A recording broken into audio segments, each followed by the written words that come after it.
ये लो दीदी। अच्छा मैं नहीं जा रही, आपके साथ यहीं पे रह रही हूँ। पैकिंग हो गई बेटा? जी बाबा। अपना ख्याल रखना बेटा। और सुमन, दीदी को परेशान मत करना। बाबा आप निश्चिंत रहिए, मैं दीदी का ध्यान रखने के लिए तो यहाँ रुकी हूँ। तू जितना उसका ध्यान रखेगी उससे ज्यादा उसका दिमाग चाटेगी। ठीक है, अगर ऐसी बात है तो मैं भी चलती हूँ आपके साथ में। बात बात पे रूठ जाती है। मैं चलता हूँ बेटा। बाबा मेरा इतना मन है कि मैं भी आपके साथ चलूं। मेरे आने का मकसद भी यही था बेटा, लेकिन राम ने मना कर दिया।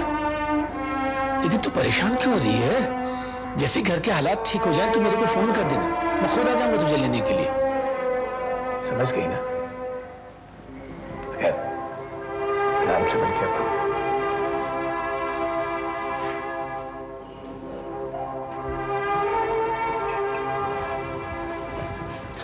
अच्छा किया तुमने सुमन को रोक लिया,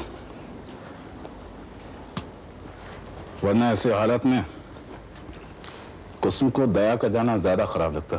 मगर दया भाई साहब का यूं अचानक जाना मुझे ठीक नहीं लग रहा। कैसी बात कर रही हो तुम? उसकी नौकरी का सवाल है, वरना मैं खुद उसे जाने से रोक लेता। अरे तू क्यों रेडी हो गया भाई? तुझे छोड़ के मैं ऑफिस निकल जाऊंगा। ठीक है, लेकिन जाने से पहले मुझे तुझसे कुछ बात करनी। हाँ बोल।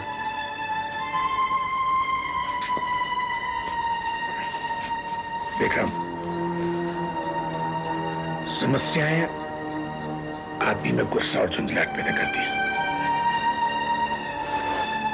इसलिए आदमी को अपना दिल और दिमाग थोड़ा ठंडा रखना चाहिए। जो कुछ होना था वो तो हो गया।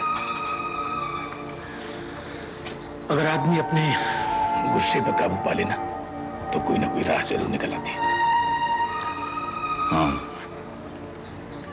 इसलिए हर फैसला लेने से पहले 4 बार सोच लेना चाहिए। हमें तो हर हालात में आशुतोष और उसकी जिंदगी का ख्याल रखना है,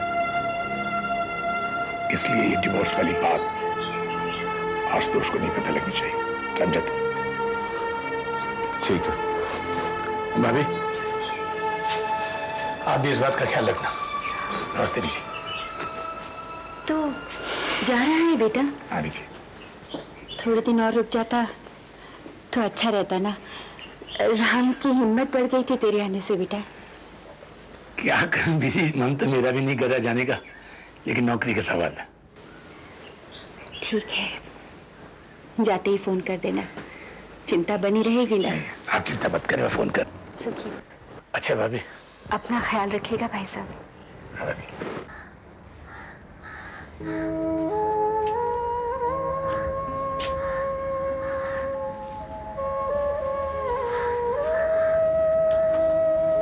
अपनी दीदी को परेशान मत करना। चल भाई, मैं ले चलता हूँ ना। चल, और पहुंचते चिट्ठी लिख देना। सुमन की चिंता मत करना, समझे ना?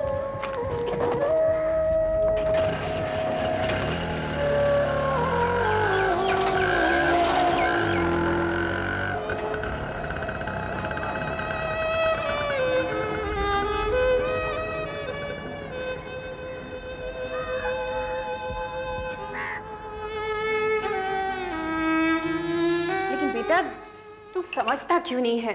एक बार अगर मल्होत्रा और रीना से तू माफी मांग लेता है तो प्लीज मम्मी प्लीज, मैं आपसे पहले भी कह चुका हूं कि मैं उन छोटे लोगों से माफी नहीं मांग सकता। That's all.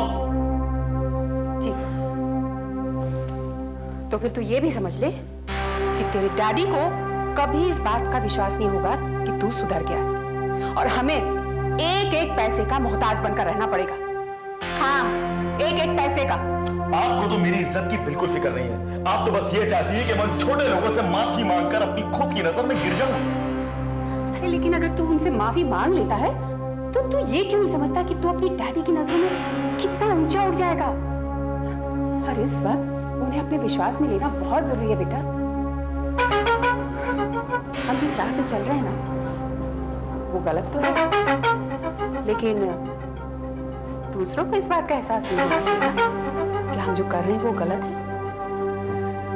इसलिए बेटा, इसी में हमारी भलाई है और इसी में हमारी कामयाबी भी, समझा?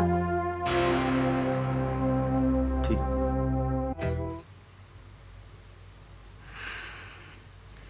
कुसुम कहाँ है बेटा? किचन में है माँ जी। कुसुम बेटा, फ्रूट्स ले आना। क्या पढ़ रही है? बस ऐसे ही, कुछ खास नहीं। ला, मैं काट दूं? लाइए।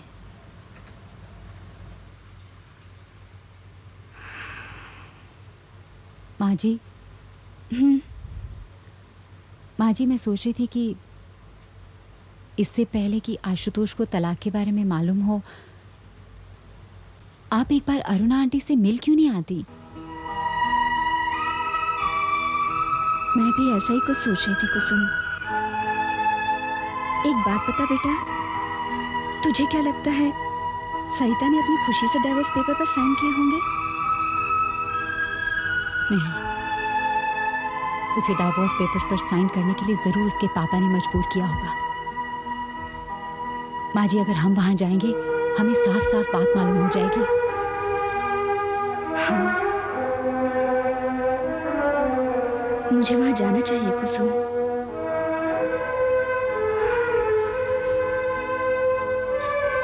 आखिर हमें भी तो पता चले कि सरिता के दिमाग में डाइवोर्स का ख्याल आ कैसे गया। अरे कामना, आओ ना। किसके डिवोर्स की बातें हो रही थी? अरे कुछ नहीं, आओ बैठो। हैरत हो रही है ना हमें देखकर।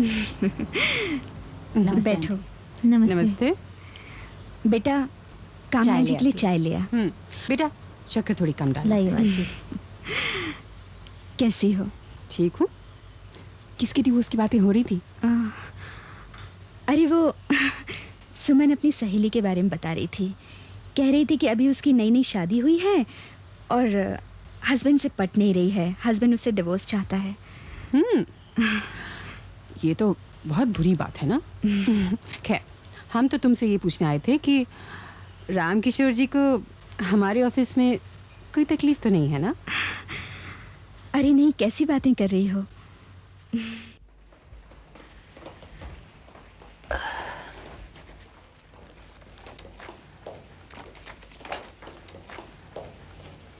दीपक कहाँ है मोहन? मालिक, वो तो जा चुके हैं। कहाँ जा चुके हैं? वो तो ऑफिस चले गए। ऑफिस? हाँ मालिक, आज तो दीपक बाबू ने कमाल ही कर दिया, ऑफिस चले गए हैं।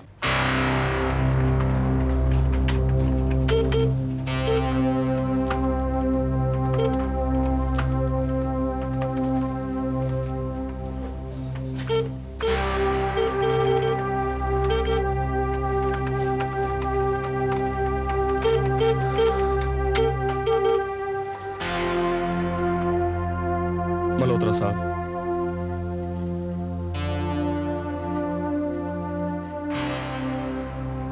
मल्होत्रा साहब,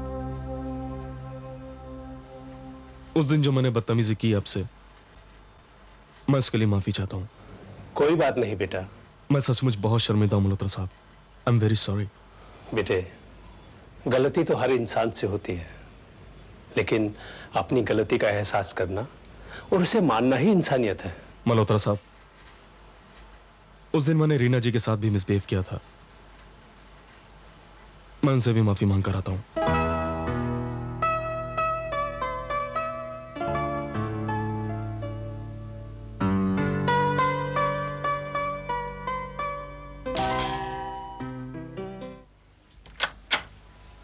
नमस्ते भाई जी।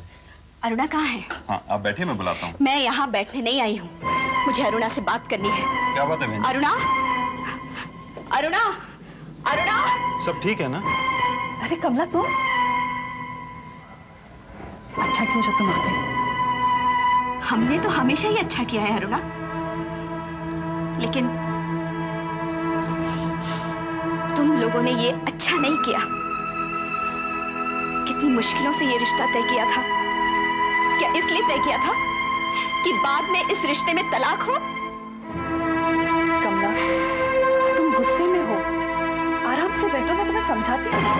मैं यहाँ कुछ समझने नहीं आई हूँ अरुणा। मैं सिर्फ ये जानने आई हूँ सरिता से कि क्या सोचकर उसने तलाकनामे पर साइन किए। कमला, जरा मेरी बात सुनोगी? तलाकनामे पे सरिता के साइन जरूर है, लेकिन उसने अपनी मर्जी से नहीं किए, इसे धोखे से करवाए गए हैं। बस बस रहने दो, पांव छूने की कोई जरूरत नहीं। एक बात बताओ सरिता, ये सब कुछ करते हुए तुम्हें जरा भी शर्म नहीं महसूस हुई? कितना प्यार किया, कितना ख्याल रखा तुम्हारा, और तुमने जरा सी बात का बतंगड़ बना दिया। ये भी नहीं सोचा कि इसका अंजाम क्या होगा। अगर यही सब कुछ करना था तो क्यों प्यार किया मेरे बेटे से? पूछो अपनी माँ से, तुम लोग की शादी के लिए हम लोग को क्या कुछ नहीं करना पड़ा। माँ जी, इस जन्म में तो क्या 7 जन्मों तक मैं आशु से रिश्ता नहीं तोड़ सकती। तो फिर ये तलाकनामा क्या है? ये सब उनकी हरकत है। प्रॉपर्टी ट्रांसफर के बहाने डिवोर्स पेपर्स पे साइन करवा लिए। तुम क्या सोचती हो कमला? मैं चुप रही, मैंने कुछ नहीं कहा। अरे ये तो खुद ससुराल जाने के लिए तैयार है, पूछो ना इसे, पूछो। अगर यही बात है तो सरिता, तू अभी मेरे साथ चल बेटा। नहीं माँ जी, मैं खुद अपना घर छोड़कर आई थी और मैं खुद अपने घर पर जाऊंगी, और वो भी आज।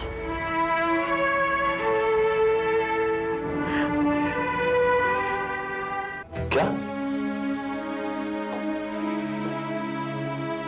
जी सर, दीपक जी को आप जैसा समझते हैं वो वैसे नहीं है। लेकिन मल्होत्रा साहब, मेरा बेटा कैसे बदल सकता है? बदल सकता नहीं, वो बदल गया है सर। उसने आकर मुझसे माफी मांगी है। उसे अपने बर्ताव पर बहुत पछतावा है।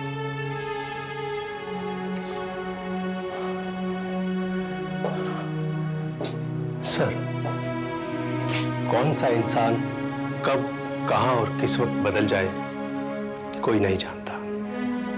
इसलिए आपका यह सोचना कि दीपक कभी नहीं बदल सकता गलत है सर। आपको मेरी बात पर विश्वास नहीं हो रहा है ना? सर, आप देख सकते हैं वो काम कर रहा है ऑफिस में। Yes sir.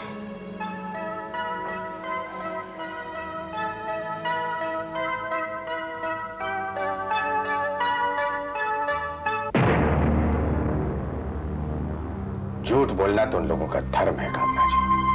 बिल्कुल ठीक कह रहे हैं आप अमरनाथ जी। ऐसी बातें भला छुपाने से कहीं छुपती हैं?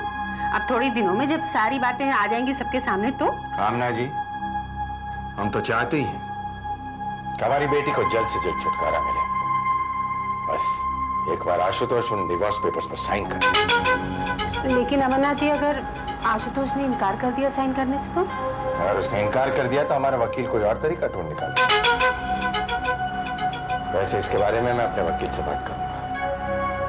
सच अमरनाथ जी, जिस दिन हमें इस बात का पता चलेगा ना, हम तो भगवान को प्रसाद चढ़ाएंगे। कितना परेशान कर रखा था इन लोगों ने सरिता को। हाँ, ये तो सही है। खैर, दीपक कैसा है? दीपक बहुत अच्छा है। आजकल तो अपने पापा का सारा कारोबार संभाल लिया उसने ऑफिस में। अच्छा, ये तो बहुत अच्छी बात है। हाँ, अरे वो तो इतना बिजी रहता है कि पूछिए मत। कब दिन होता है उसके लिए, कब रात होती है, कुछ पता ही नहीं चलता। बहुत ही होनहार बेटा है आपका। सब आप ही का आशीर्वाद है अमरनाथ जी। हाँ, मेरा तो आशीर्वाद है और हमेशा रहेगा। आइए बैठिए, कॉफी पीते हैं। द्वारका, आओ। ले आया मालकिन। रखो ना। अरे बस। ये तो अच्छा हुआ कमला तुम आ गई, सारी बातें तो साफ हो गई। नहीं तो तुम भी यही सोचती ना कि सरिता डिवोर्स चाहती है। तुम ठीक कह रही हो अरुणा, एक बात बताऊं सरिता बेटी, पति पत्नी के जीवन में ऐसे कई मोड़ आते हैं जब पत्नी के कर्तव्य पति से अधिक हो जाते हैं, और ऐसे समय में पत्नी को धीरज और समझदारी से काम लेना चाहिए। माँ जी, मैं आपसे वादा करती हूँ, मैं आपको कभी शिकायत का मौका नहीं दूंगी। अच्छा अरुण, अब मैं चलती हूँ। ये खुशखबरी मुझे घर में भी तो सुनानी है। अरे नहीं बेटा, ठीक है। मैं ड्राइवर से कहती हूँ, वो तुम्हें छोड़ आएगा। अरे नहीं अरुणा, मुझे अपनी आदतें नहीं बिगाड़नी है। अच्छा बेटा, आओ।